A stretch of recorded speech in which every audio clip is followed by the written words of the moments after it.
اسمه ايه؟ مش عارفه، كل اللي قالته لي ان اسمه عجمي. عجمي.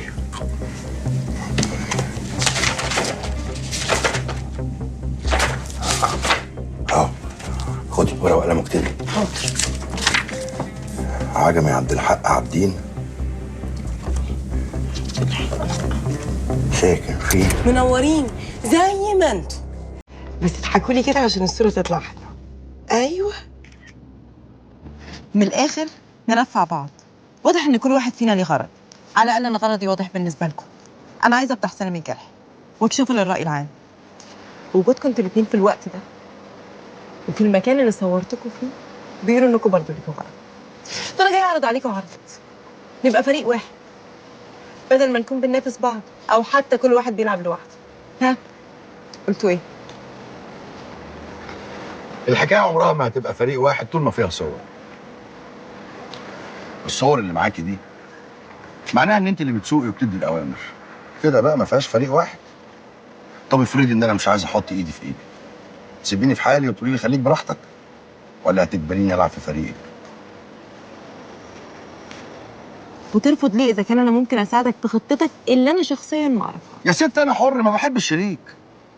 ها، ما جاوبتيش على سؤالي. اعرف اكمل بعيد عنك ولا ساعتها هيبقى ليكي راي تاني؟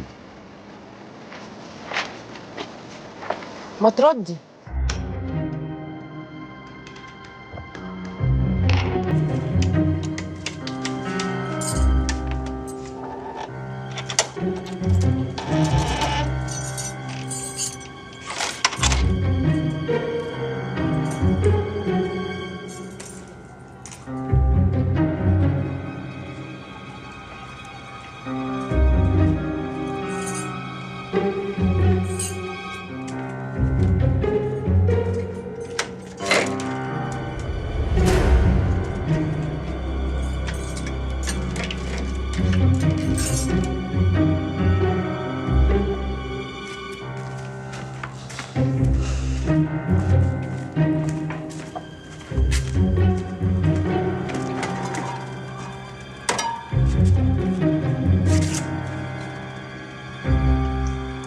وادي يا ست العنوان لقط واحنا هناك.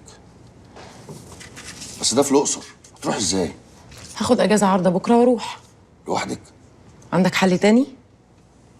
لولا مشوار بس انت ده كنت جيت معاك يا سماح، انت عارفه. عارفه والله يا سيد، ربنا يخليك. ادعي لي انت بس ان انا الاقيه. سماح، هتعملي ايه لو عجمي جه شهد معاكي في المحكمه وبقيتي في يوم وليله سماح سالم الجرحي؟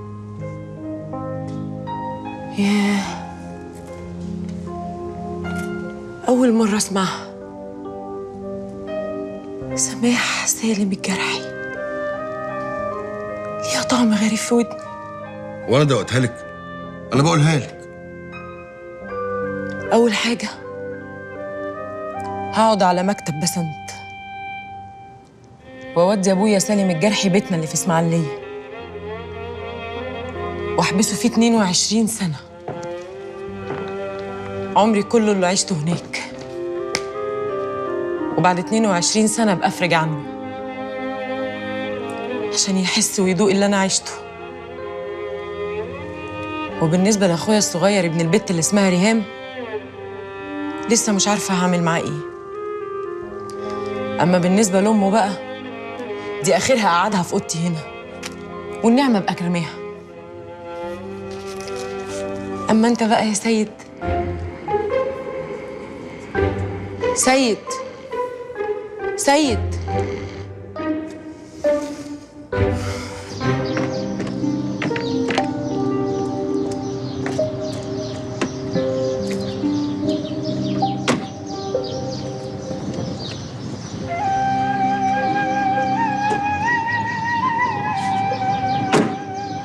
كده تمام. الباسبور السليم اللي سعادتك جبتيه ده دلوقتي هيخرج باسم بيه من القضية زي الشعرة من العجين، مقابل 750,000 جنيه.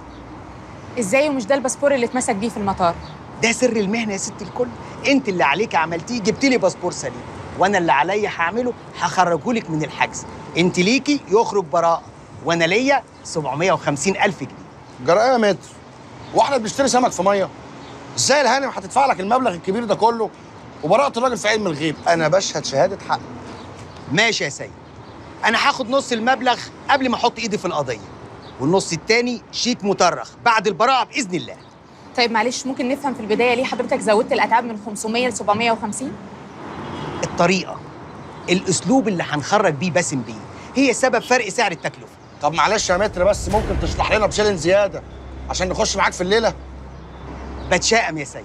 لا طالما بيتشائم خلاص، احنا اصلا معتمدين على الفال في خروج الراجل. ايه ده؟ في ايه؟ انا نسيت نضارتي فوق، وخايف اسيبها ارجع ما الاقيهاش. الراجل ده كل زباينه حراميه. وبعدين بقى ابويا كان جايبها لي من السعوديه، دي اصلي. خلاص يا سيد، روح هاتها وانا هستناك هنا. ما هو انا خايف اعطل حضرتك. حضرتك اسبقيني على الكافيه وانا اجيبها واجي.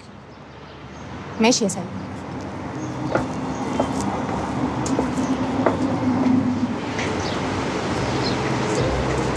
بتعمل ايه؟ بتعمل ايه؟ فين التصريح بتاع المستشفى؟ اصل دي يا سيد. اصلي يا اخويا، هات التصريح.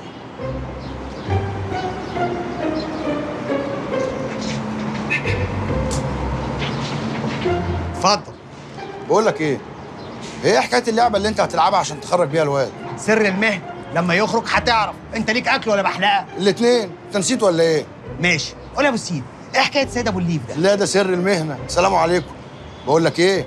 اوعى تنسى الافراج الصحي اللي وعدتني بيه وانت بتلف فلوس القضيه. امشي لي فيه. طب هات النضاره. هات الافراج. بسم الله ما شاء الله، بسم الله ما شاء الله. الله اكبر. لا ده احنا بقت صحتنا زي الفل النهارده. ربنا يكبر بخاطرك يا حبيبي. انت مش مصدقني؟ يا واد بطل بكش بقى. طمني الاول عليك وعلى اخواتك. مش ناسي حد؟ ما انا خايف اسالك يعني تروح قايل لي حاجه تغمني كده. طيب اسيبكم انا تاخد راحتك. شاكرين يا باشا. شاكرين يا فندم.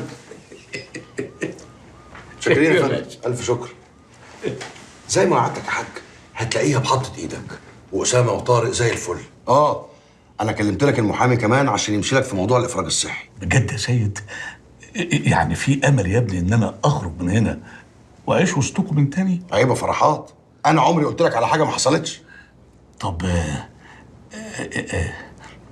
يعني قول ما تقلقش، انا زي ابنك. ما اتكلمتش مع زبده انها تيجي تزورني؟ كلمتها طبعا، بتقول لك ان هي مش قادره تشوفك بالبدله الزرقاء ومفرتكه البيت من العياط ومستنياك على نار تخرج لها بالسلامه. يا رب يا سيد. خد بالك انت بس من نفسك ومن صحتك، كله هيبقى تمام.